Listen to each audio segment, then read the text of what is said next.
Entonces, muy buenos días. Hoy damos comienzo a la última sesión del 12º Seminario de Pensamiento Sistémico y Análisis de Sistemas y le damos la más cordial bienvenida al doctor Cirilo, León Vega, quien nos va a presentar el tema de desarrollo tecnológico para satélites pequeños.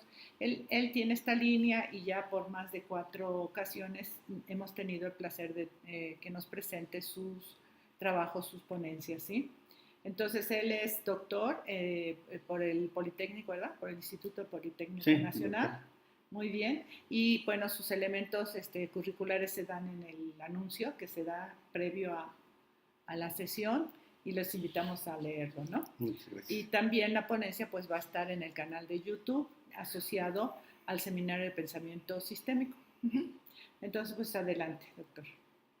Muy buenos días, pues agradezco a la doctora Patricia Valderas y a la maestra Rosa Laura Vergara. Vergara, quienes a nombre de la Academia Mexicana de la Ciencia de Sistemas me han invitado para dar esta conferencia denominada Desarrollo Tecnológico para Satélites Pequeños en las instalaciones de la Secretaría de Posgrado e Investigación de la Facultad de Ingeniería de la Universidad Autónoma de México.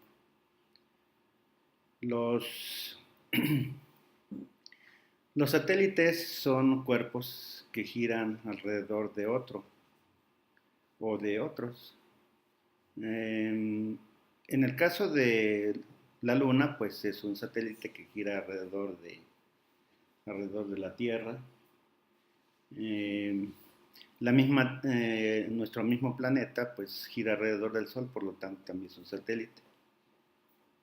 Entonces los satélites artificiales son los que giran pues alrededor de algún planeta, de algún sistema solar o de nuestro sistema solar y pues en, en la mayoría de los satélites artificiales pues, están girando alrededor de nuestro planeta.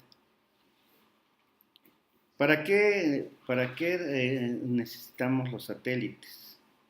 Los satélites pues los vamos a utilizar pues para que transmitan y reciban información.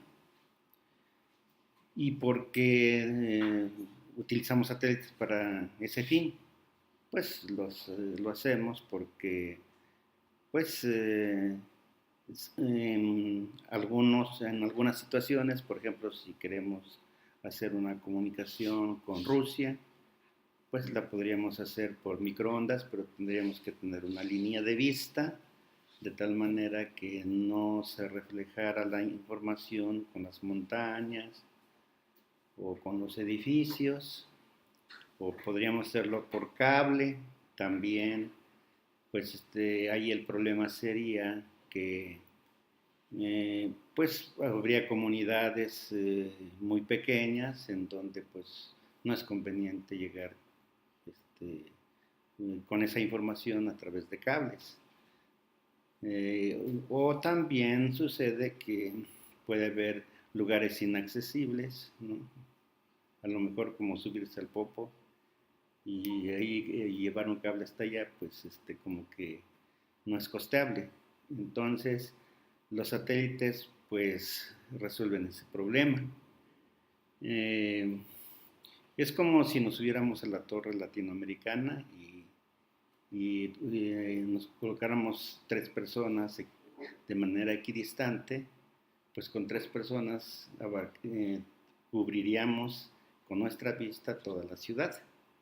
Entonces, pues los satélites, por ejemplo, los geoestacionarios, que se encuentran a 37,000 kilómetros de altura y están sobre el Ecuador, pues con esos 3 satélites cubrimos todo el planeta. Bueno, pues esos son los satélites geoestacionarios. Estos que se encuentran a 37,000 kilómetros de altura se utilizan pues para las comunicaciones, para la televisión, para el internet, para pues transmitir voz datos y sonido. También están pues los satélites, bueno, estos satélites a esa altura se les puede programar de tal forma que su trayectoria sea una circunferencia. Entonces, eso se debe, bueno, esa circunferencia, esa velocidad del satélite se sincroniza con la velocidad de rotación de la Tierra y entonces, pues virtualmente vemos que el satélite está fijo en un punto determinado del planeta. No es así realmente porque pues estos satélites tienen una velocidad de 11.700 kilómetros por hora. Entonces es una velocidad pues grandísima, ¿no? Inimaginable, pero así es como están girando. Ahora, si están a 37.000 kilómetros, los que estén que tengan una altura menor, van a girar todavía a mayor velocidad. Esto se debe porque hay que sincronizar la velocidad centrífuga con la fuerza gravitacional de la Tierra para que el satélite pues, no se caiga. Entonces, los de altura media son como el GPS, como los GPS. Yo por acá traía el GPS, pero creo que ya se borró. Son unos satélites que están girando y esos satélites hacen un recorrido, una vuelta completa, hacen 2 vueltas completas en 24 horas, o sea, cada 12 horas están. Y bueno, se tiene ahí, pues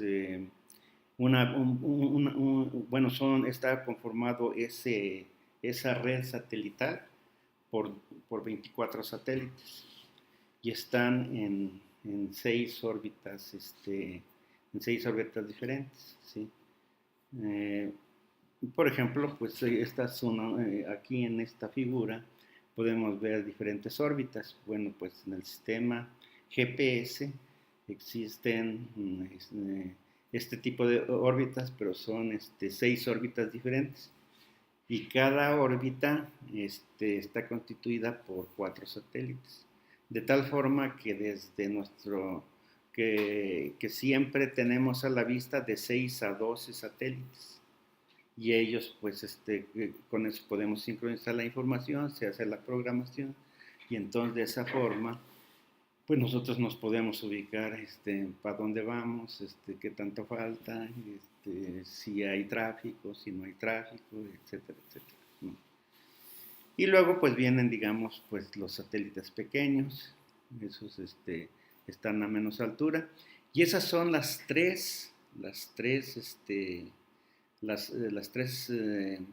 digamos, clasificaciones de altura, o sea, los geoestacionarios, los MEO, los famosos MEO, que son de mediana altura, y los LEO, que son de baja altura. De ahí pueden venir, digamos, una gama de otras alturas, ¿no? Pero esas son las alturas con las que se están clasificando a los satélites por altura. Aquí tenemos, si pasamos a la otra, esta es la forma en que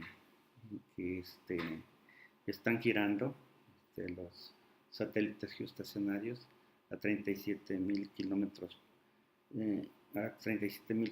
de altura, más o menos, ¿verdad? Y a una velocidad de 11.070 kilómetros por hora.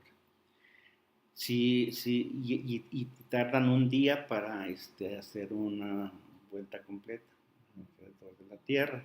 Entonces, pues imaginan la velocidad que tiene, por ejemplo, pues los satélites del GPS, pues tienen que girar todavía doblemente, ¿no? ¿Sí? Y bueno, tiene que ser una velocidad también grande, ¿no? Y bueno, pues por ejemplo, el satélite de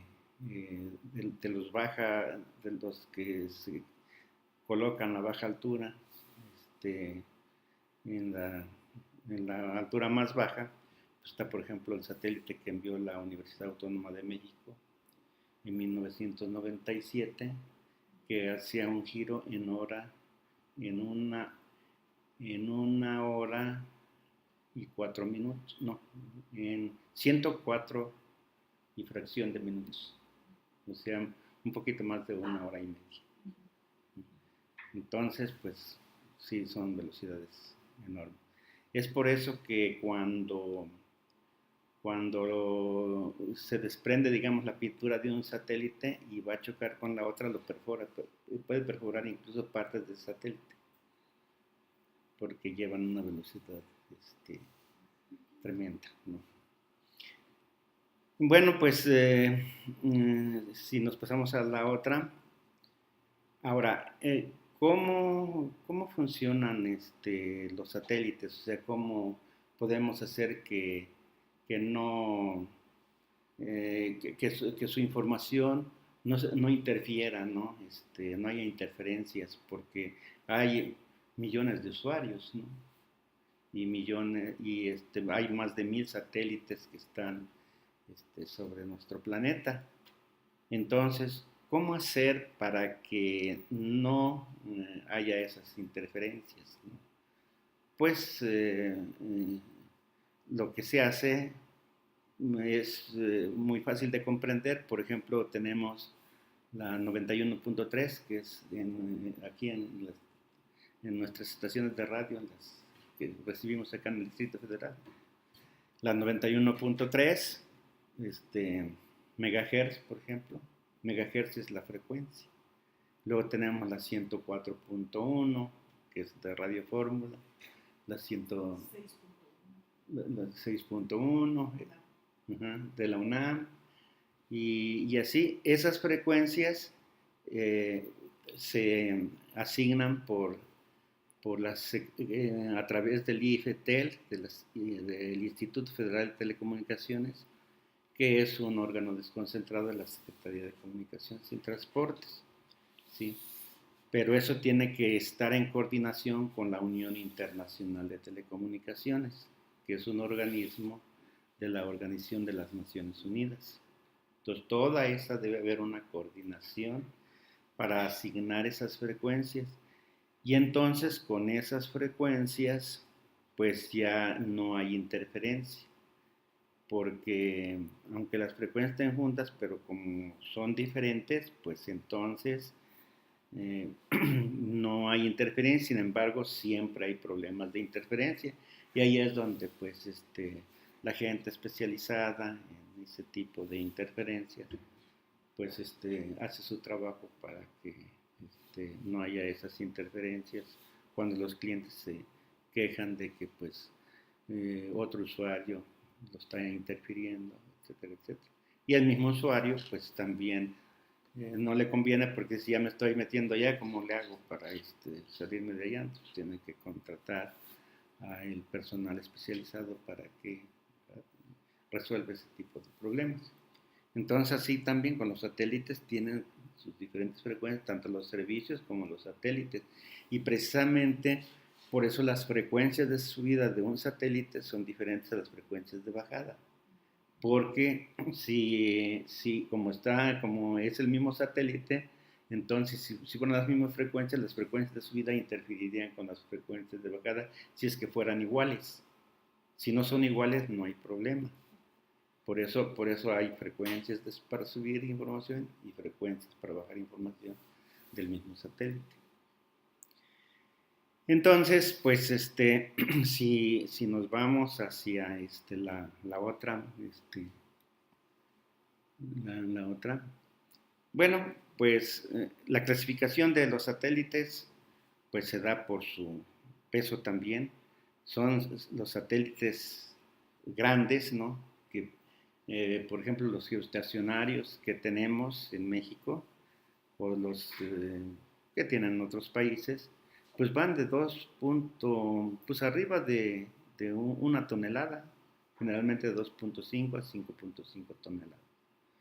Es un peso enorme, pero pues llevan combustible que está programado para 15 años y llevan pues todo aparte digamos de todo el hardware que es el equipo donde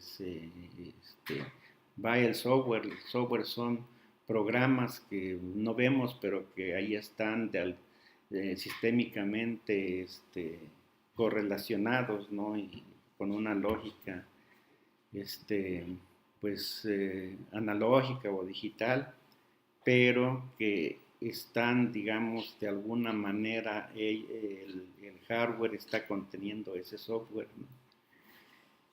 Y bueno, pues ese software se llama lo que se llama carga útil, entonces dependiendo de qué servicios se den y todo eso, pues entonces requiere más espacio, etcétera, etcétera, ¿no? Y pues por eso pues, han sido los satélites que tienen esa vida, ¿no? De 15 años, pues son grandes, ¿no?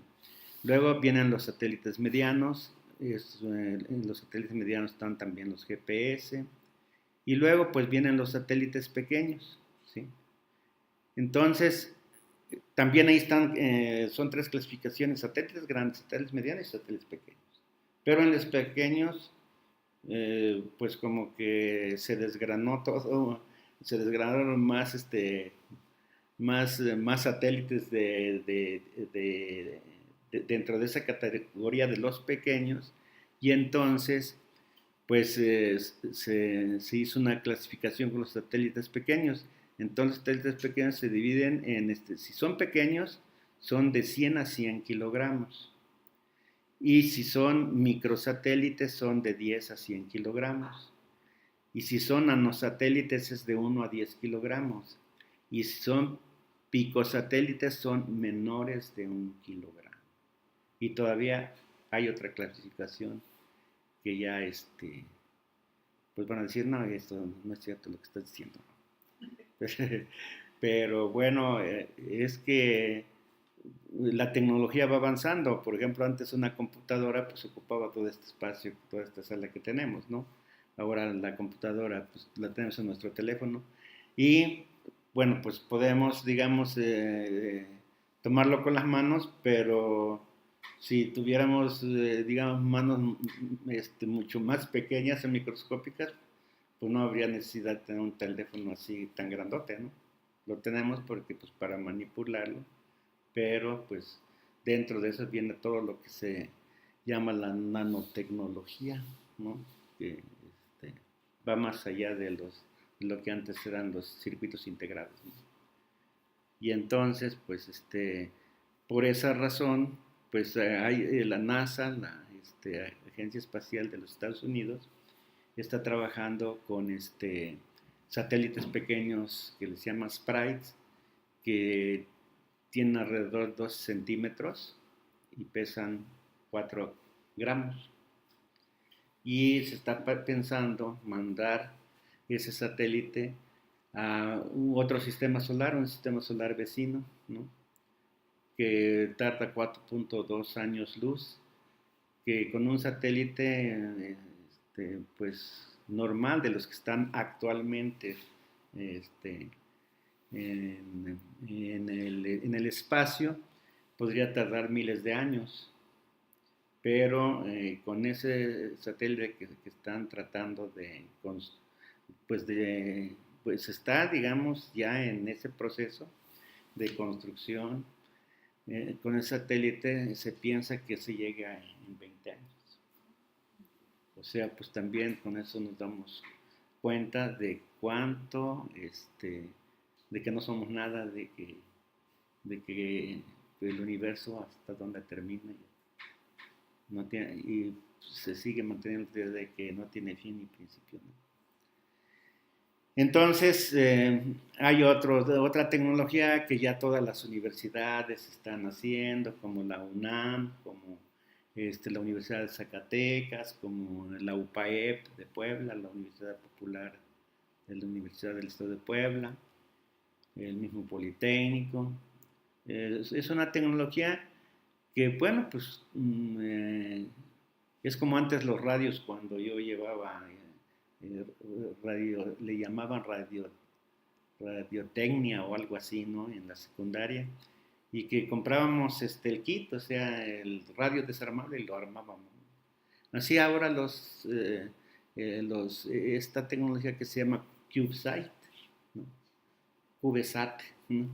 Es un cubo, ¿no? Es un cubo que, que es de 10 por 10 por 10, ¿sí? Y con eso, pues, puede ser un satélite, y en eso estamos trabajando aquí en México. Pero, además es modular, o sea que podemos colocar hasta 6 satélites así entre ellos, y de ahí hacer todo un sistema de correlación tecnológica para que sea más grande, y cosas por el estilo, depende de las necesidades. Entonces, pues mm, la siguiente. Bueno, ¿qué hemos hecho en México? En México, pues, eh, desde, porque sí también, pues, o sea, ¿cuál ha sido nuestra actividad, digamos, y desde cuándo, nosotros qué hemos hecho, ¿no? Porque pues, ya mencioné que pues, la Universidad Autónoma de México puso en órbita un satélite, y, bueno, cosas por el estilo. Entonces, pues en México desde 1957 estamos con este tipo de actividades que desde ese año se concretizó con la puesta bueno, con el envío al espacio de un cohete, lo que se conoce como un cohete espacial, que ahora esos cohetes son los que nos sirven para transportar los satélites, tanto grandes como pequeños, ya sea como carga primaria como carga secundaria. Como carga primaria es que un cohete lo lleve especialmente, digamos, nuestros pequeños satélites hacia el espacio, y entonces allá pues los coloque en una red, digamos, de satélites pequeños, ¿no? Y, bueno, pues la idea es de que esos satélites ya pequeños, que pesan gramos, ¿no? Pues puedan, digamos, eh, correlacionarse como los 24 satélites del GPS y sustituye a los GPS. Lo que pasa es de que hay problemas porque con el combustible, entonces los satélites pequeños pues ahorita han durado semanas, 4 semanas o eh, pocos meses, ¿no? El satélite de la UNAM estaba diseñado para que durara 3 años y pesaba 13 kilogramos. ¿Sí? O sea, era un nanosatélite. ¿Sí?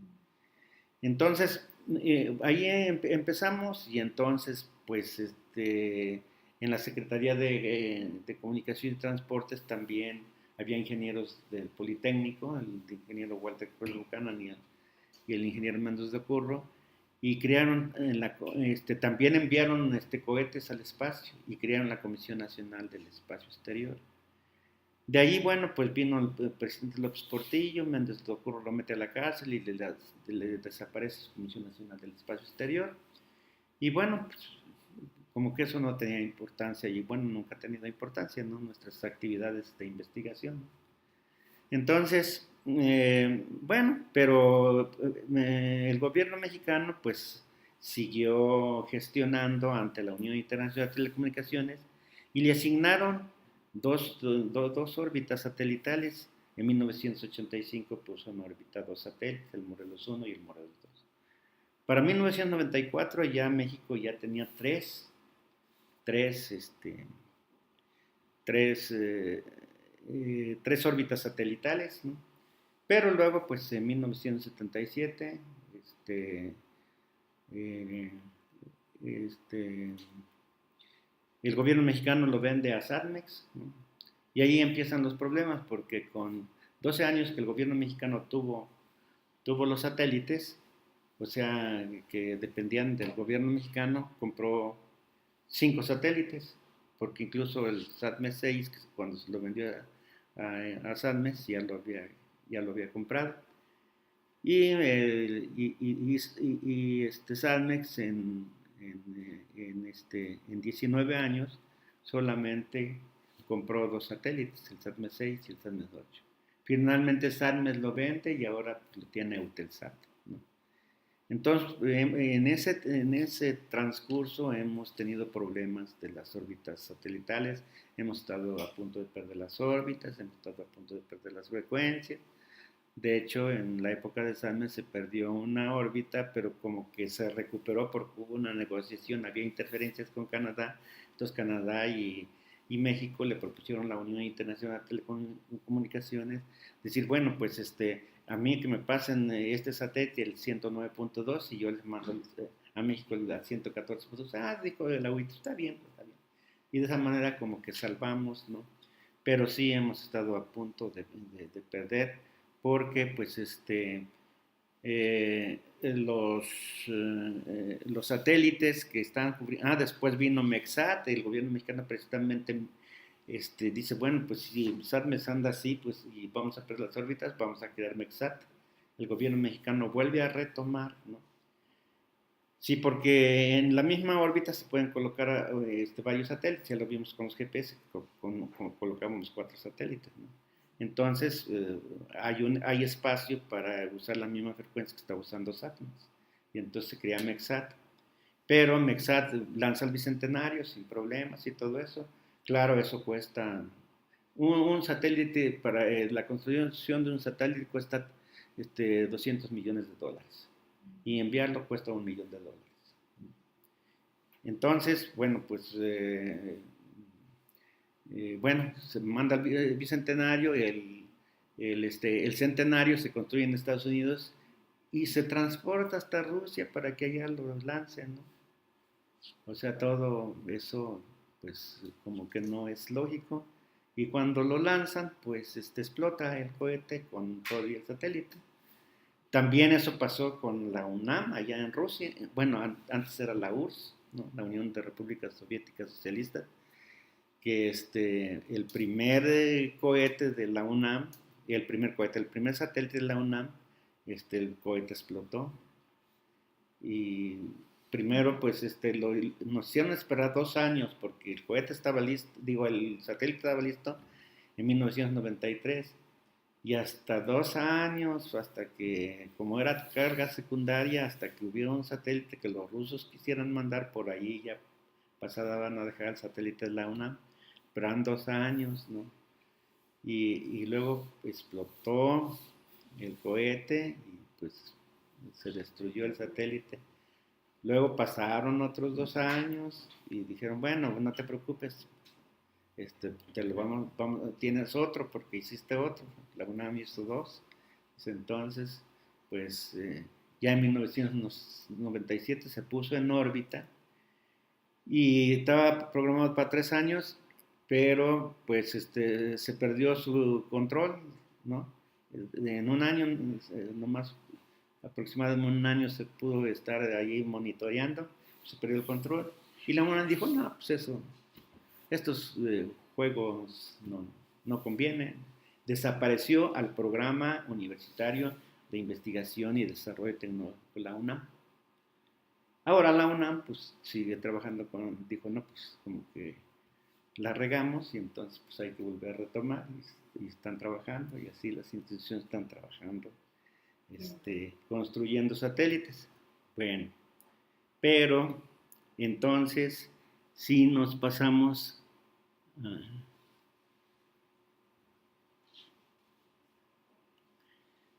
lo que pasa es que como que no veo bien, pero bueno, ¿me puedo voltear así? Sí, claro. Sí. Ajá, sí, pasamos a la otra. Bueno, podríamos concluir y dentro de las conclusiones, pues, dar las argumentaciones correspondientes. Por ejemplo, los lanzamientos para los satélites pequeños, porque es el tema de hoy, están alrededor de 120,000 pesos, ¿no? Entonces no es dólares, digo, $120,000. Entonces, sale más caro lanzarlo que construirlo. Si nosotros los construimos, pues a lo mejor sale,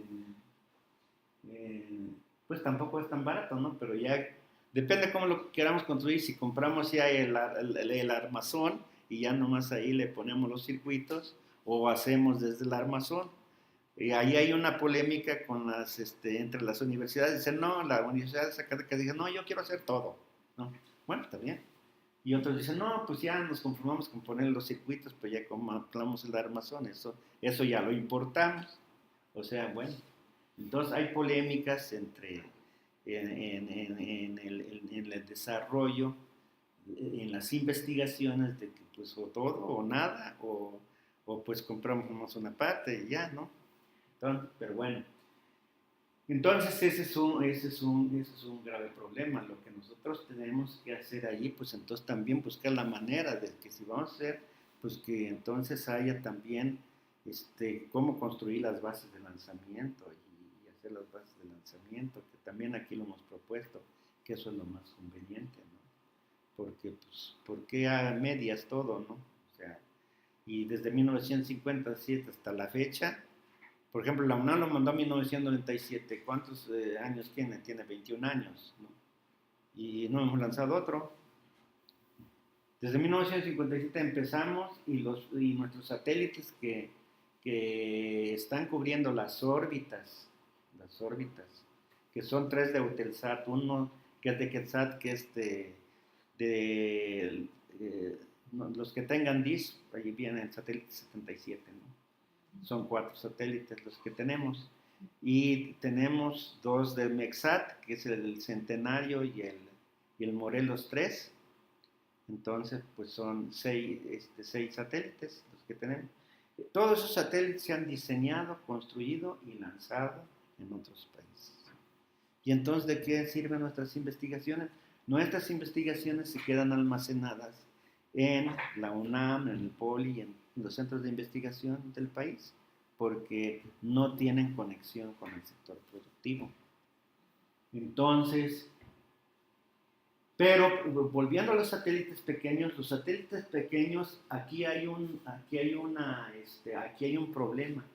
Los satélites pequeños deben de cubrir los requisitos que pide el lanzador, y generalmente se están construyendo, pues vamos a construirlo, pero y cuando el lanzador les pida los requisitos, que diga, si no me cubres con estos requisitos, no te lo lanzo. Entonces ahí empiezan los problemas, ¿sí? Porque el lanzador dice, a mí me cubres con estos requisitos, te lo lanzo. Si no, no te lo lanzo, que me pagues, ¿no? Y luego, ese es un problema. Luego, se debe gestionar ante el IFETEL las frecuencias que ya mencionamos que van a usar para que puedan mandar y recibir información y no haya interferencias. Y eso se tiene que hacer a través del Instituto Federal de Telecomunicaciones, el Instituto Federal de Telecomunicaciones, a la Secretaría de Comunicaciones y Transportes, y la Secretaría de Comunicaciones y Transportes tiene que llevar la propuesta a la Conferencia Mundial de Radiodifusión, que va a ser el año que entra. Entonces, eso es lo que hay que hacer. Cuando ya todo eso esté listo, hay que avisar a la Organización de Naciones Unidas que se va a enviar un objeto al espacio. Entonces, pues si no hay conexión con el sector productivo, la conclusión es que no hay desarrollo tecnológico. ¿Sí? Y como no hay desarrollo tecnológico, si hubiera desarrollo tecnológico, pues obviamente si ya hay una necesidad, dicen, yo quiero el satélite para dentro de 3 meses, pues lo hacemos. Pero cuando dicen, no, pues vamos a experimentar a ver qué, pues así pasan los años, y ese ha sido el problema, que así han pasado los años. ¿Sí? Por eso esta ponencia dice desarrollo tecnológico para satélites pequeños, porque queremos ver qué es lo que está pasando, porque de hecho muchos ponentes en conferencias, ¿no? Y de acá de la UNAM han dicho que todos estos han sido fracasos, ¿no? de nuestro desarrollo tecnológico espacial, porque no tenemos conexión con el sector productivo. No hace falta inventar el hilo negro, Los países desarrollados es lo que hacen, ¿sí? Los países desarrollados lo que hacen han integrado la investigación científica básica y aplicada en sus empresas de acuerdo a las metas, objetivos y estrategias de mercado de las mismas. Y esa política no existe, ni ahora con el actual gobierno. Hay un voluntarismo en donde dice, bueno, voy a echar a andar las refinerías. Bueno, pues sí, pero esa es una pequeña área, ¿no? de la producción. Esto se debe ser a nivel general, tanto en las comunicaciones como en, en el campo, como en todas partes, ¿no? Entonces, eso es lo que se tiene que hacer, porque se dice, bueno, ahora todos los jóvenes que quieran estudiar van a entrar, y luego ¿a dónde van a trabajar? O sea, para que se pueda hacer eso tiene que generar riqueza, y para generar riqueza se requiere el desarrollo tecnológico. Eso es completamente lógico. No, digamos, la austeridad y la honradez ya es un gran paso, porque así como estamos, pues como que ya no había país, ¿no? Pero no es suficiente para combatir la pobreza y para dar empleo a los muchachos, y entonces, pues bajo esas circunstancias, pues las cosas pues no se van a mejorar, y no es porque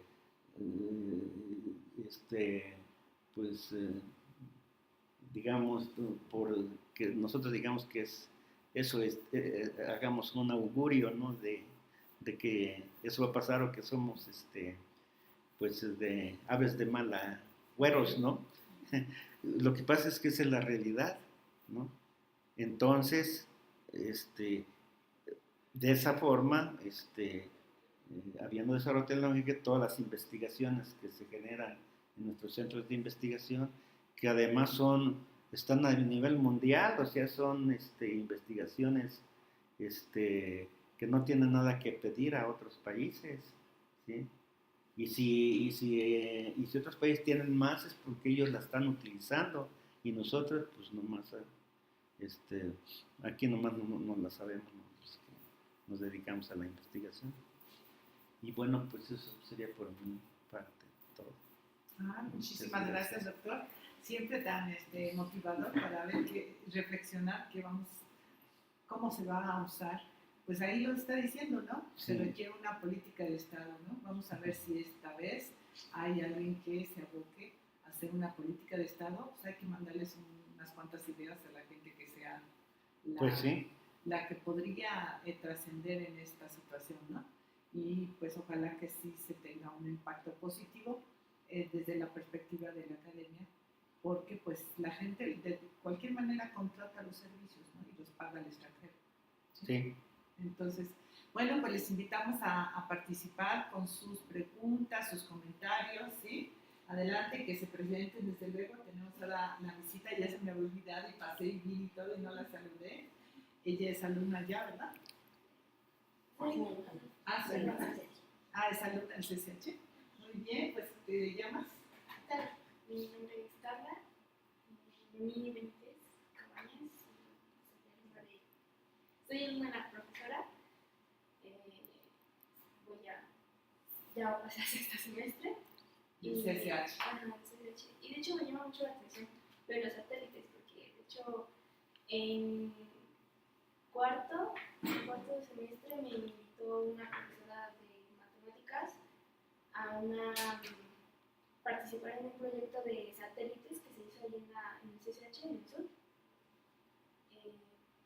Y de hecho me llama mucho la atención porque yo no sabía que existían ese tipo de satélites más chiquitos, ¿no? Y mucho menos de esas toneladas tan grandes, ¿no? De los grandes satélites. ¿Sí? Y a nosotros, como era un concurso, nos dejaron hacer satélites que tenían que estar en latas de refresco. Ajá, ahí dentro teníamos que hacer la lata y teníamos que ver la temperatura, la presión, la densidad, todo eso, y tenía que ser lanzado y con un huevo, tenía que haber un huevo dentro y tenía que que mientras caía teníamos que ver todo eso. El huevo crudo. Ajá, el huevo, y no tenía que romperse cuando cayera. No sé. Muy interesante, ¿no? Sí, incluso en la primaria están haciendo satélites. O sea, no es por falta de conocimiento. O sea, no nos hemos desarrollado tecnológicamente no por falta de conocimiento, sino porque pues no hay una política que nos lleve hacia el desarrollo tecnológico. Hay, en las publicaciones de los 194 países de la Organización de Naciones Unidas, hemos tenido lugar, por ejemplo, 15 en publicaciones científicas. Entonces, y cuando yo he ido a algunos países y en todas partes están los científicos mexicanos, en todas partes. Entonces, no es por falta de capacidad, ¿no? Lo único que hay que hacer es eso. Ni recursos humanos, sino no, ni de recursos humanos, sino que no hay esa visión de cómo integrarla cuando pues, los otros países la están haciendo, sino más es de copiarla. Claro, de ver dónde la usan. Nada más es de copiar. Claro. Sí. Copiarle, mejorarle, como hacen los japoneses.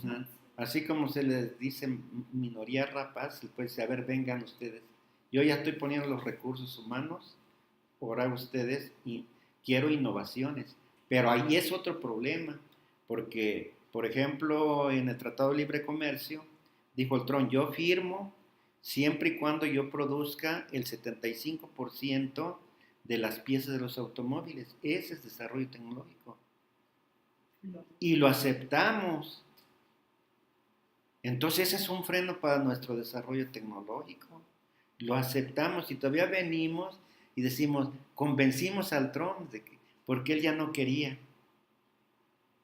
Pues, ¿qué está pasando con nosotros, no?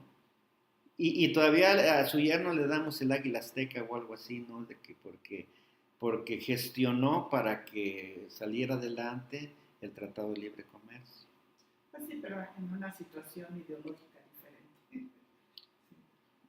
No, bueno, para los gringos estuvo bien, pues a ellos a eso se dedican, al desarrollo tecnológico. Por eso es el país más rico, porque están generando producción. Vamos a ver ahora cómo lo hacen. No, pues no, es que no se ve por dónde. En eso hay que pensarle para darles. Bueno, sí. Pero ahí pues creo que si yo pido una audiencia, yo creo que no me dejan pasar, van a decir que soy fifí.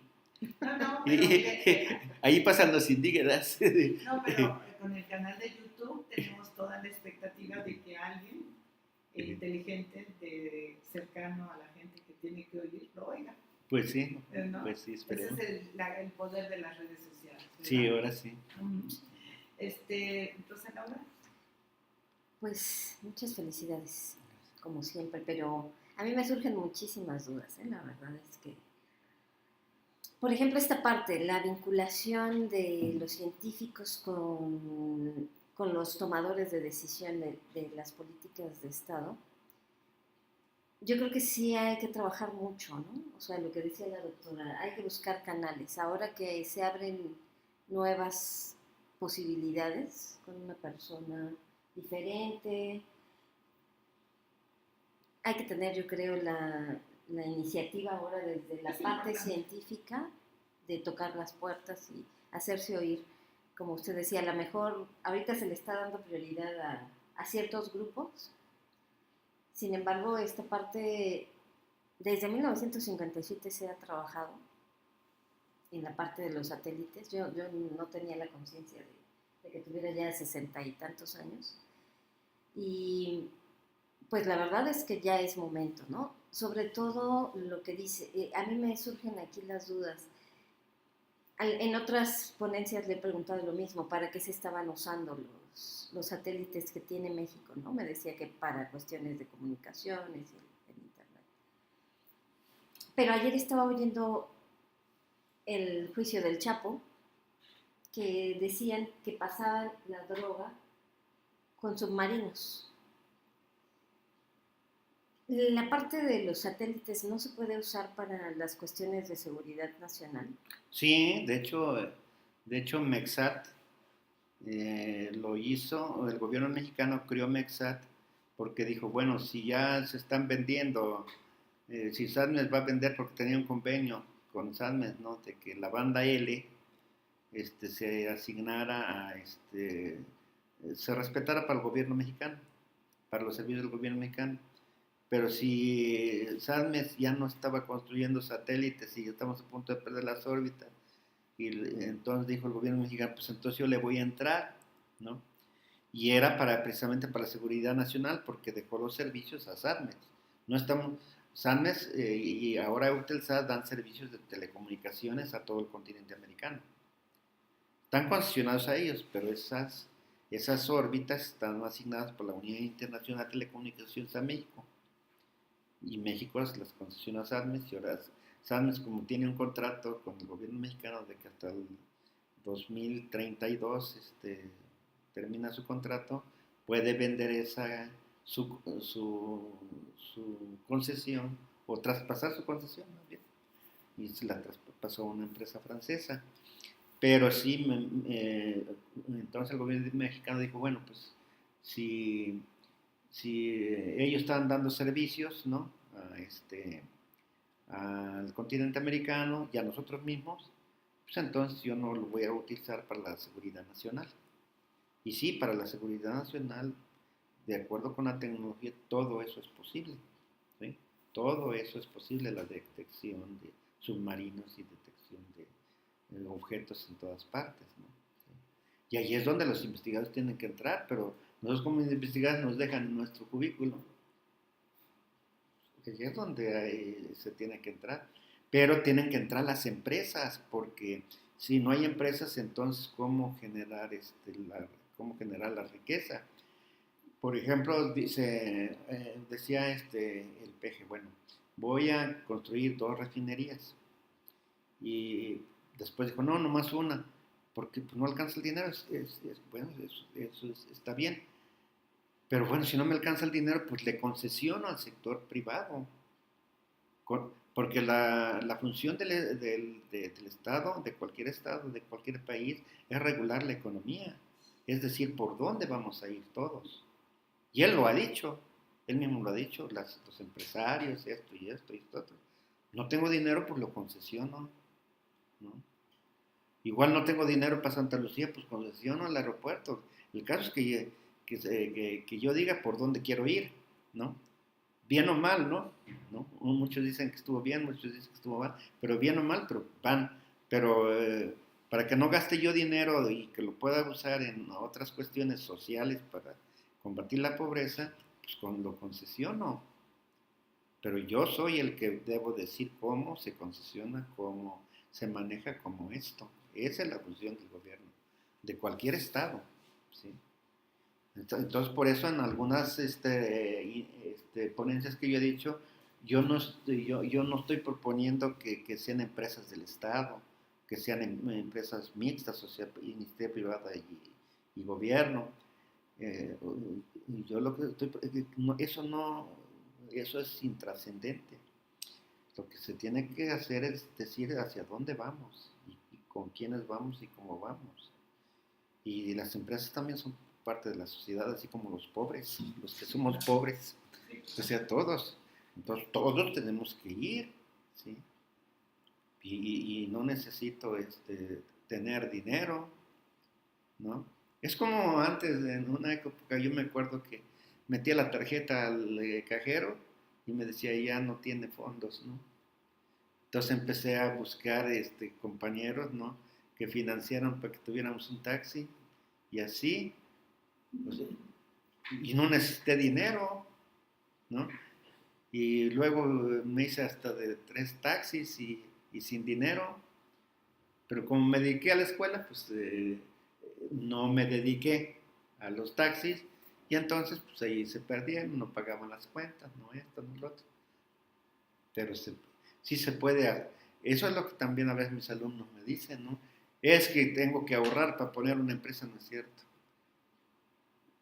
Ahí en tu casa tienes el baño que se descompone y tu mamá llama al plomero. Y todavía el plomero le dice a tu mamá, oiga, ¿y qué no su hijo está en el poli? Sí, pero él está estudiando para ingeniería, no para plomería, ¿no? Porque pues la mamá siempre defiende a todo el mundo, ¿no? Ah, Sí, sí. muy interesante. Haga o no haga, ¿no? Sí, claro. Entonces, bueno, aquí quisiera comentar que la parte muy importante es que no solamente la política de Estado que dice que como, cuándo y dónde, ¿no? Sino con qué, ¿no? Con qué recursos se hacen las cosas. Y ese es quizás lo interesante para que nos falta, ¿no? Como parte de formación, de conocimiento del mexicano, ¿no? Es cambiar su visión, aunque quizás coincida con otra gente que no comulgo con sus ideas, pero sí tiene razón, tenemos que aprender a hacer negocios, ¿no? Hacer inversiones, a financiamiento, etcétera, ¿no? Entonces, bueno, pues nos falta prepararnos más en otros ámbitos, sobre todo financieros y económicos, ¿no? Sí, generalmente los padres de familia, los maestros, lo estamos educando mal, porque decimos, ponte abusado porque en la empresa solamente entran los más, los más capaces, ¿no? ¿Sí? Bueno, y entonces los chavos dicen, si de por sí todos siempre tenemos miedo, todos tenemos miedo, todos nos morimos de miedo. Y luego empieza uno a ver, no, pues, ¿y yo qué voy a ser capaz? Y el más capaz dice, siente que es el menos capaz, y el más incapaz a veces siente que es el más capaz, ¿no? O sea, porque es cuestión psicológica, ¿no? Uh-huh. Y entonces, bueno, vamos a suponer que de ese grupo, 4 alumnos dicen, ¿no? Ah, yo sí soy capaz, y quién sabe qué, ¿no? Y entonces, si es un grupo de 30 alumnos, los otros 26 dicen, no, pues yo no, yo mejor voy a ver qué hago, mejor me dedico a esto, y viene la deserción escolar y todo. Pero si llega un maestro o un padre de familia, no, tú puedes llegar hasta donde tú quieres. El único límite que tienes es tú mismo. No importa que debas 4 materias o que ya estés ¿cómo se llama? ¿Extraordinarios? No, pero que ya la UNAM o el Poli ya los quieren echar para afuera, ¿no? En la comisión de honor, ¿no? Uh-huh. No importa que sea en la comisión de honor, que a punto de... Tú ten confianza en ti y tú puedes hacer todo lo que quieras. No hay límite. Tú eres el único que te estás limitando. Nadie te va a limitar más que tú mismo. Y es muy diferente. Pero nosotros decimos, nada, así vas a trabajar en la empresa. Pues sí. No, pues entonces yo no sirvo para eso. Sí, sí, sí. Y luego lo estamos mandando a que anden pidiendo trabajo. Yo, como si fuéramos limosneros, ¿no? Porque la secretaria les dice, nosotros le hablamos, pero uno, como está desesperado y en su casa ya lo están presionando que trabaje, entonces, ¿para qué estudiaste? Pues ponte a trabajar ya. Entonces le hablan a la secretaria, oiga, no ha habido nada. Ya le dijimos que hasta que nosotros le hablemos. Creo que fui muy clara, ¿no? O sea, soportar incluso hasta ese tipo de desplantes, pues como que no. Entonces le digo a mis alumnos, bueno, pues ustedes allí, pues ustedes metan las manos y arreglen lo de la taza de baño o lo que sea, o la licuadora o el refrigerador, porque como están estudiando comunicación electrónica, que refrigeradores de mecánica y ahí ya no se meten, ¿no? Pues no. Y si eso lo resuelven, el vecino tiene los mismos problemas, la amiga, los amigos, ¿sí? Y así generan riqueza, ¿no? Que todavía tienen 20 años y están pidiendo a sus papás para la torta, para los pasajes. Y lo peor es que todavía les dicen, hoy es viernes, papá, mamá, hoy hay chelas. Y todavía se los da. ¿Qué es lo peor? ¿Algún comentario acá? No, pero el punto que están tratando es muy cierto. A mí una vez me comentó un profesor que el tip de por qué los estadounidenses tenían esa manera de hacer más eficiente su trabajo es porque no se estancaban en una sola idea. O sea, ellos si hacen hamburguesas y al día siguiente ya son empresarios es porque ellos no se quedan fijos en un solo lugar. Y el mexicano tiene esa costumbre, ese modo de pensar, de que no puede hacer otra cosa que para lo que ya estudió. O sea, No puedes vender pepitas en la esquina. No otra cosa que no sea lo que ya tiene pensado desde un principio, ¿no? O sea, No amplía sus horizontes. sus horizontes. Mira, muy bien. Es lo que una vez a mí me comentó el profesor. Pues es un muy buen comentario, ¿verdad? Que no se limite a un horizonte, a una visión, sino que sea más audaz, ¿no? Que se vea más abierto su panorama, ¿no? Sí, esa empresa que hacía llantas, la Goodyear, también vendía papitas. Fíjese. Y diversificar, ¿no? Sí, debía ser. Rosa Laura quería decir algo más. Ah, sí, otra duda. ¿Esos satélites pequeños para qué se están usando? Pues ahorita, digamos, se están usando nada más, digamos, para experimentos académicos, ¿no? Pero la diferencia que aquí se están, con las universidades de aquí, es que aquí, pues, es presupuesto de la universidad y en los países desarrollados es presupuesto de la industria. Es más, AT&T puso los $120,000 para que se lanzara, no, para que se construyera el UNAMSAT-B, o sea, ¿cómo se llama? El satélite de la universidad. Sí, AT&T fue la que financió que se construyera. Y ellos tendrán, por lo mismo, si invierten, tendrán toda la prisa por sacarle su mayor beneficio, ¿verdad? Pero allá en los países desarrollados, esos satélites están a nivel experimental, pero son las empresas de saber qué vamos a hacer, ¿no? Y claro, bueno, hay una política del gobierno en donde, pues, a lo mejor ahí no les cobra impuestos, no sé. Hay incentivos, ¿no? Hay incentivos. Muy bien. Como los que aquí también ha manejado Obrador, ¿no? Sí. Vamos a dar incentivos, vamos a dar esto, les vamos a pagar, no está bien, o sea, pero allá son las empresas y acá son las instituciones académicas con su presupuesto muy limitado, la que quiere hacer y pues no lo puede hacer, pues desaparecemos esto, desaparecemos lo otro, desaparecemos lo otro. Eso es. Y si hay políticas de Estado, pues si si Méndez Ocurro y Eugenio y Walter Cross Buchanan cuando estaban en la SCT, pues crearon la Comisión Nacional del Espacio Exterior, es una política de Estado. Pero se requiere una política de Estado eficiente y eficaz, una política de Estado funcional. También fue una política de Estado crear el Politécnico, y allí lo dejaron. Era la idea de que hubiera desarrollo tecnológico porque se acababa de expropiar el petróleo. Entonces dije, pues, el Politécnico y una buena visión de cara, dije, no nomás petróleo, de todo, ¿no? Vamos a tener el Politécnico. Pero lo dejaron ahí. No lo conectaron con el sector productivo. Entonces dijeron, no, pues el Poli no nos está dando, dijo Pemex, vamos a crear el Instituto Mexicano del Petróleo. Y crearon el Instituto Mexicano del Petróleo. Y también lo dejaron ahí. Y entonces ahora los investigadores del Instituto Mexicano del Petróleo pues se preocupan por estar en el SNI y escribir artículos. Y Pemex pide proyectos al Poli o a la UNAM y el Instituto Mexicano del Petróleo. Ahí está, es un elefante blanco. Bueno, es bueno para los investigadores, pero a nivel personal, pero no está cumpliendo con la función para lo que fue creado. Ojalá que se reoriente el rumbo, ¿no? Por lo que ve. Quizás no es fácil, pero bueno, pues sería deseable, ¿no? Sí. Muy bien.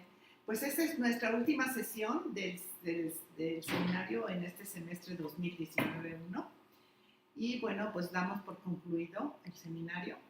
Los invitamos a volver a participar en el siguiente, tanto de asistentes como de ponentes, ¿sí? Que vayan preparando su trabajo, ¿no? Porque puede ser un avance de su tesis, etcétera, ¿sí? Bueno, pues a la compañera que ya cuando vaya a la licenciatura y ya tenga ahí su tesis, ¿verdad? También está invitada. Muy bien, muchas gracias. Y ya saben, su constancia se la damos Muchas gracias. en unas semanas. Muchas gracias. Bueno,